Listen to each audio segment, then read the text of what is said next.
Kasi, guys, bati na po kami ni Joanna.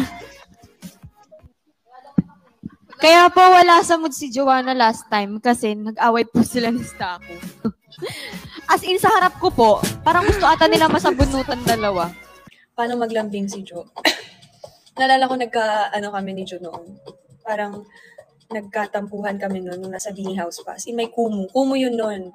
Nagkukumu kami. Tapos before kami mag-live as a group, ayun na, nag-start na yung tampo. Hindi talaga kami nagpapansin. Kaya sobrang familiar mo sa akin. Kahit kapag nagkakasalubong ka. Nakalimutan ko na yung reason kung ba't kami nagkaaway noon. Tapos, as in, no pansin. Tapos parang kinabukasan, rest day namin, pwede kaming umorder. Bigla siya kasi sa kabi, magkakahiwalay pa kami ng room. Tapos, binigyan, pagkagising ko, tumakbo siya sa may kwarto namin, pumasok siya, as in, tumatakbo. Sinabot niya sa akin yung ice cream, strawberry ice cream. Tapos, may letter siya, sorry na, hehe. Yun. Hindi ako nagpatalo, umorder ako milk tea.